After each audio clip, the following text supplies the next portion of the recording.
Good morning, everybody, and welcome to the Recovery Classroom. My name is Drew. I am an alcoholic through and through, and I want to wish you and your family a very Merry Christmas this morning. Those of you guys that reached out, yes, I am feeling much better, so thank you. I'm not 100% yet, but that's all right. I'm well on the mend for sure. I did something different last night. I haven't done in a really long time.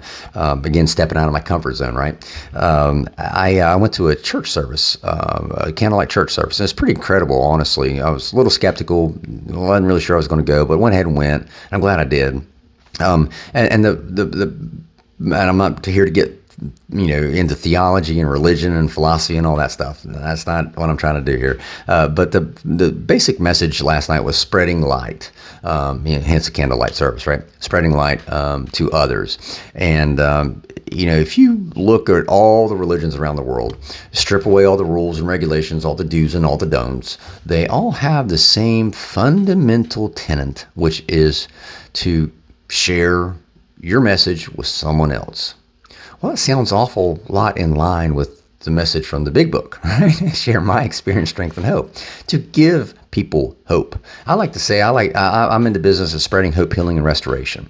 I'm in the business of spreading belief. Because I remember a time in my life when I didn't believe anything was possible. I didn't believe it was possible for me to even stop drinking. That was the one thing I could never seem to master, was my ability to stop drinking. And so, of course, I met up with, I got back into the rooms of AA and I met up with my sponsor and all of our friends, and I learned I was wrong. But at the end of the day, the fundamental message, again, is all the same: spreading hope. And that's such an important thing, again, irregardless of whatever religion or doctrine you may subscribe to. That's such an important thing, is to spread that hope, to be an encouragement to others, to show compassion, to show caring, to show a benefit to others, provide a benefit to others, to lift people up out of that darkness that they may be living in. I even have a note here. I sometimes feel like my job in this world is to spread light into a world of unrelenting darkness for others. And what I mean by that is, things may be going south in my life. Okay, but I promise you this: no matter how bad things may be in my life right now, there's somebody out there whose life is a lot worse. And so if I can take what little glimmer of hope, no matter how small that little glimmer of hope may be that I have, and light somebody else's fire, man, that's exciting. Exciting to watch that flame. Exciting to watch that fire, that life come back into somebody's eyes. Great example. You may be experiencing that this morning when you go in and your kids are there and they're busting at the seams with anxiety and excitement. They're ready to tear into their Christmas gifts, and as they're unwrapping and throwing papers and everything, thank God my kids are grown. Whew, thank God they're grown.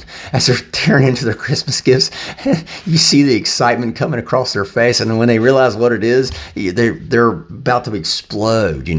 That's the same thing that we get to share with other people. And I'm not just talking about again, a religion. I'm not talking at all about a religion. I'm talking about just sharing hope with others. They may be in the darkest part of their life right now, and you're just your little glimmer of light that you get to hand off and share with that other person. That could be a game changer for them. You see that fire coming back into their eyes, that passion of, this crazy fucker can do it, why can't I? That's one of the best feelings in the world for me. Again, none of our religions, the big book, none of our religions, no code of morals out there says you have to do this only when things are going good. Matter of fact, in my opinion, it's usually when things are going rough is whenever I'm most effective at sharing my gift of hope that I get to give with others. That's usually whenever I'm making more of an impact in somebody's life. By doing this one simple thing, just trying to give away a gift, not the tangible, just a belief. By trying to give away a gift of hope to somebody else, that provides so much more meaning and so much more value and so much more purpose in my own personal life. And I like to say it's the one thing that allows me a sense of fulfillment every so often. Great example. Several weeks ago, I talked to you guys about a gentleman that I was introduced to. He came up and introduced himself, and We were at an event, and he told me that he'd spent the majority of his adult life incarcerated for a laundry list of crimes, and he had been released finally, and he was tearing up on me saying, I have this second chance at life, and I don't even think I deserve it. I don't feel like I deserve it. And I was flabbergasted. And it was like God told me right then and there, you are exactly where you're supposed to be, exactly where I want you to be, doing exactly what I want you to do. And I'll never forget, I looked right at him and I was like, you are fucking worth it. And I was so, I was just so adamant. I was like, you are absolutely fucking worth it. And I remember I just hugged him, and we sat there. I probably hugged him for at least 5 minutes, maybe longer. But the whole time I just kept telling him, you are worth it. You are worth it. We sat there and continued our talk for a little while longer. I had to go back into the event, and I didn't see him again until last night. The very meeting I was skeptical, the very event that I was hesitant to even attend. I'd wondered about him just several days ago. I'd wondered about him. I ran into him last night, and he approached me. He said, "You remember who I am?" And I looked at him. I said, "You look familiar." And he told me, and I immediately recalled the conversation. I immediately recalled the amount of time we spent out there. I immediately recalled the emotional roller coaster that I was on. I told him, I said, you did more for me in that moment than what I probably ever did for you. He said, no. He said, because I still hear you telling me that I'm fucking worth it. Man, if that doesn't humble you, I don't know what does. I don't know what does. I want to encourage you guys today.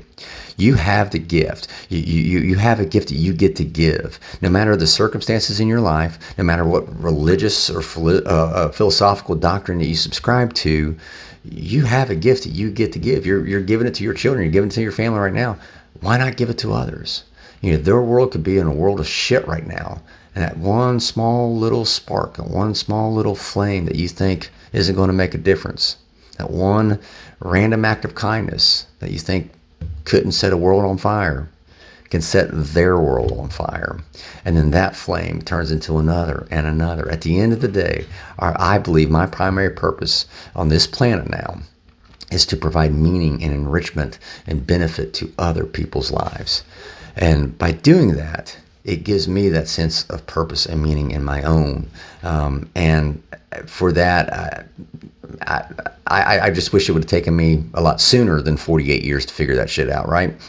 I want to encourage you today, enjoy the time with your family, but be cognizant and recognize the opportunities to give your gift. No matter the circumstances going on in your life, you have a gift to give.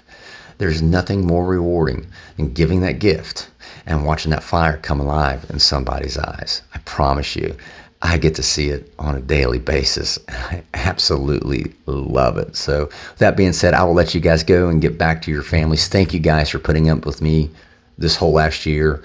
I've been doing this for a year now. This is funny. This is hard to believe, but thank you guys for putting up with me. Let me come in and share 5 to 10 minutes of your day with you. You guys keep me sober, and I could not be more appreciative, and I know my family appreciates it too. And for my 2 little friends over in Kentucky who are opening up their Christmas gifts this morning, I know who you are. Oh yeah, Zoe and Carly, I know who you are. I know what you got for Christmas. Maybe, I think. I don't know. But I want to wish you 2 very Merry Christmas as well. So that being said, I'll let you guys go. Hope you guys have an absolutely kick-ass Christmas. We will be talking again tomorrow. Remember, guys, you can't get drunk if you don't take that first drink.